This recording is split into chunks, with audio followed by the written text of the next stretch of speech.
Herkese merhaba, kanala hepiniz hoş geldiniz. Ben İlhan Kavut. Bugün Perşembe maçlarından bahsedeceğim. 6 tane maç aldım. UEFA Avrupa Ligi ve Konferans Ligi var. Konferans Ligi'nden 3, Avrupa'dan 3 maç almışım arkadaşlar. Toplam 6 tane maç aldım. İlk maç 20.45'te başlıyor.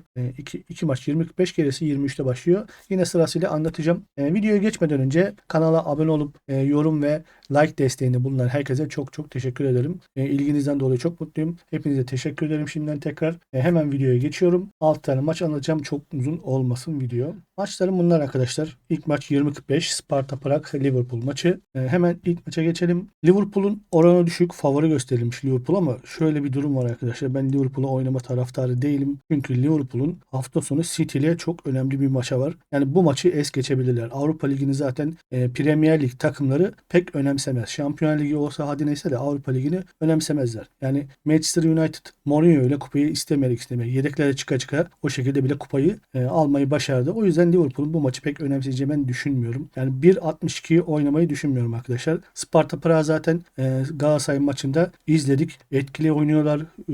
Hızlı hücuma çıkıyorlar. Bence Liverpool'a bugün KG'si var. Yani golü var. Hatta ben Sparta Prag'dan 2 gol bile bekliyorum arkadaşlar. Ben oynasam 1-0 çifte şans oynarım şahsen. Ama ben burada KG'ye gideceğim. Hatta bunun üstüne gideceğim. İdeal tercih bu olacak arkadaşlar. Bunu oynayabilirsiniz. Siz bunu oynayın. Ben bunu bir tık daha arttırıp ben şok bir golü, ilk golü Sparta Prag'dan bekliyorum. 2.26'dan bunu ben sürpriz kuponumu alacağım. Sürpriz kuponun ilk maçı bu olacak arkadaşlar. Ama siz dediğim gibi KG vara üste gidebilirsiniz. Şöyle de bir durum var. Liverpool'un sakat oyuncuları çok, gördüğünüz gibi. Ya buraya rotasyonda bir iki oyuncu daha eklenecektir büyük ihtimal. O yüzden bu maça oynarken biraz daha düşünün. Burada maçı ciddiye alan taraf Sparta Prag olacak. Galatasaray'ı sürklase ettiler biliyorsunuz. O yüzden Liverpool'a da ben bugün golü atacağını düşünüyorum. Hatta benim beklentim 3.57'den sürpriz bir Sparta Prag galibiyeti. 2 gol atacağını düşünüyorum. İlk golü atacaklarını düşünüyorum. Yani dediğim gibi siz Liverpool'a da gol atacağını düşünüyorsanız KG'yi üstü değerlendirebilirsiniz. Geçelim ikinci maçımıza. Yine Konferans Ligi'nden yine aynı saatte başlıyor.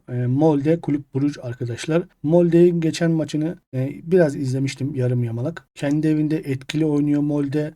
Korner olarak da 11 korner bekleniyor. Yine korner baremleri açıldığı zaman yarın öğleden sonra ben bir bakacağım. 2.5 üst %80 civarlarında görünüyor. 84 2.5 üst bekliyorlar. Bu da Molde'nin iç sahada etkili olması, etkili oynaması. Avrupa Ligi maçları da vardı. Şampiyonlar Ligi'nin maçları biliyorsunuz. Galatasaray'la da oynamıştı. Orada da 3-2 Galatasaray yenmişti. Yani gol atmaya yönelik oynuyorlar. Konferans Ligi'nde ne yapmışlar ona bakalım. Konferans Ligi'de Legia Varşova yine 3-2 ile geçtiler. İlk yarıdan zaten 3 tane gol atmıştı. Çok açık futbol oynuyorlar yani. Gol atmaya yönelik oynuyorlar. Kulüp Brugge de zaten Belçika'nın iyi takımlarından. Onlar da deplasmanlarda kendi liginde de bol gol atıp bol gol yiyorlar. Konferans Ligi'ne bakalım. Onlar ne yapmış? Konferans Ligi'nde de deplasmanda Osasuna'yı 2-1 yenmişler mesela. Bodo Glimt'i yenmişler. Lugano'yu 3-1 yendiler geçen maçta. Beşiktaş'ı da zaten 5-0'la burada yenmişler ama Beşiktaş kötüydü. Bunun dışında bırakabiliriz. Onun dışında ben Kulüp Brugge'un gol atacağını düşünüyorum. Molde'nin de gol atacağını düşünüyorum ama 2.5 üst önereceğim arkadaşlar. 1.65'ten 2.5 üst öneriyorum. Daha sonra bunu KG ile destekleyip 2.5 üst ve KG var da oynayabiliriz arkadaşlar. 1.80. Bunu da kupona eklemiştim yanlış hatırlamıyorsam. Videonun sonunda anlatacağım. 1.80 bunu da öneririm. Ben maçı bol golle geçeceğini düşünüyorum. İki taraf da ikinciyi atabilir. O yüzden maçın KG ile üste gideceğini düşünüyorum arkadaşlar. Geçelim diğer maçımıza arkadaşlar. Benfica Rangers maçına.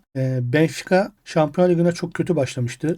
Inter'in grubundaydı. İlk 3-4 maçta galibiyet alamamışlardı. Yani sezona kötü başlamışlardı ama sonradan toparladılar arkadaşlar. Şampiyonlar Ligi'nde ne yapmıştı ona bir bakalım. Gördüğünüz gibi ilk 3-4 maç çok kötüydü. Yani Sociedad deplasmanında 3-1 ile mağlubiyete döndü. Kendi evinde Inter'e 3 gol attı. Burada biraz toparlanma sinyali verdi. Sonra da Salzburg'u yendi ama artık işten geçti. UEFA Avrupa Ligi'nde ne yapmış ona bakalım. Toulouse'u elediler. Şimdi de Rangers'la eşleştiler. %84 karşılıklı gol var bekleniyor bu maç. Yine 2.5 üstü de %84 bekleniyor. Rangers'a bakalım. Onlar ne yapmış? Rangers da İskoçya'nın çok iyi takımı. Hatta geçen senenin Avrupa Ligi finalisti. Bu sene de iyiler. Yani Servet'i elediler. Paris PSV'ye elendiler. Şimdi rakipleri Benfica. Bence iki takım da birbirine denk gibi. Evinde oynadığı için Benfica bir tık daha önde diyebilirim. Yani kazanan taraf Benfica olabilir ama çok farklı bir skor alamaz. Bence kazansa bile zor olacak ama kazansa bile bence en kötü handikap 0 olur. Yani 2-1 gibi bir skor çıkabilir. Ben karşılıklı gol var önereceğim. Rangers'ın gol atacağını düşünüyorum. İyi takımlar da gol attı. Benfica'ya da gol atacağını düşünüyorum. Benfica da evinde çok iyi oynar. Yani Portekiz Ligi'nin birinci, ikinci takımı.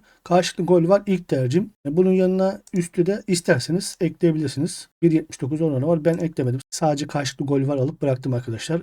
Diğer seçim sizin olsun. Geçelim Freiburg West Ham maçına arkadaşlar. Avrupa Ligi'nde saat 23'te başlıyor. Freiburg zorlansa da Lens'i elemeyi başarmıştı. Tekrar bakalım yanlış hatırlamıyorsam. Evet, Lens deplasmanda 0-0'la kalmıştı. Kendi evinde de son dakikada attığı golle uzatmaya gitmişti maçı yanlış hatırlamıyorsam. 3-2 elediler. West Ham'da daha önce grupta karşılaşmışlardı Freiburg'la. Deplasmanda 2-1 yendiler. Kendi evinde de Freiburg'u 2-0 yendiler arkadaşlar. Freiburg şu anda daha iyi durumda olduğunu söyleyebilirim. Yani kendi evinde olduğu için oranı 2.24. West Ham'ın 2.41. Biraz daha favori gösteriliyor. Ama ben West Ham'ın yine Freiburg'a gol atacağını düşünüyorum. İlk önce karşılıklı gol var önereceğim buna. Freiburg kendi evinde mutlaka gol bulmak zorunda. İngiltere'ye eğer gol bulamadan veya yenilerek giderse işi çok zor. Aynı şekilde West Ham'ın da buradan fazla fark yemeden gol yerse eğer karşılık vermesi gerekiyor. O yüzden ilk tercihim karşılıklı gol var olacak. Gollere yöneleceğim. Buna üstü de ekleyebiliriz arkadaşlar. Freiburg rahat gol yiyip gol de atabiliyor Alman takımı. Ben üst ve varı da öneririm. İlk önce karşılıklı gol var.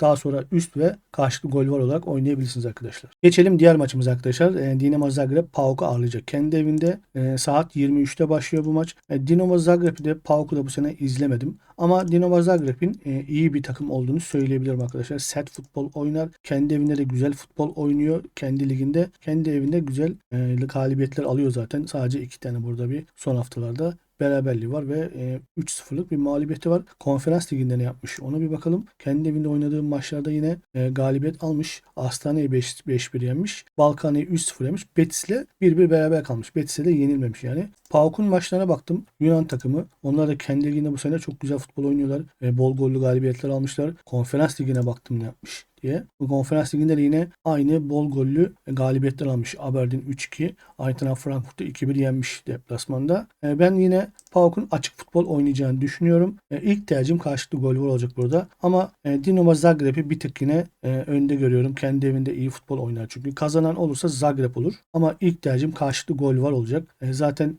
karşılıklı gol var ve üst yüzdesi çok yüksek görünüyordu. Bu maçta da 2.5 üstü de bunu ekleyip 2.08'e yükseltebilirsiniz. Ben bunu sürpriz kuponu ekledim. Videonun sonunda anlatacağım. Aklınıza yatarsa oradan 2.08'lik bir yüksek orandan konularınızı ekleyebilirsiniz arkadaşlar. Geçelim son maçımıza. Temsilcimiz Fenerbahçe'nin maçı.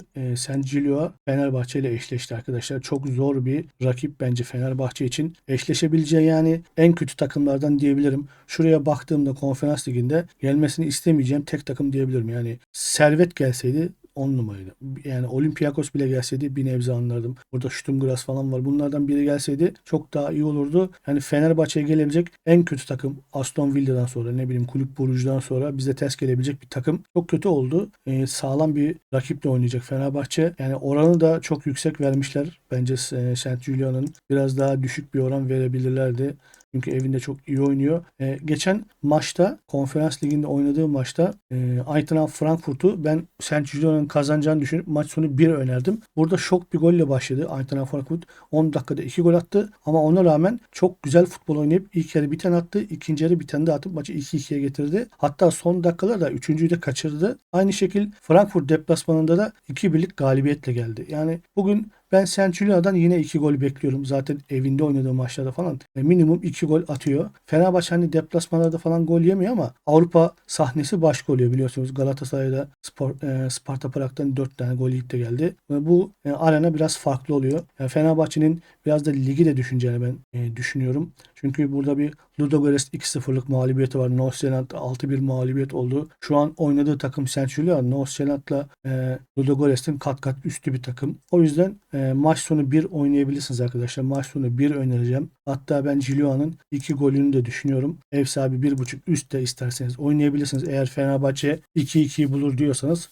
Şent Giuliano'nun 2 golüne de kaçabilirsiniz ama ben dediğim gibi en fazla Fenerbahçe bir tane atar. Şent Giuliano da 2'yi atar gibi düşünüyorum. Ev sahibi 1.5 üstü 1 de deneyebilirsiniz. Ben direkt maç sonu 1'e gittim. 2.04. Bunu sürpriz kupona koydum. Dediğim gibi maç sonu 1 ve 1.5 üstte değerlendirilebilir aslında. Onun oranı da 2.48'miş.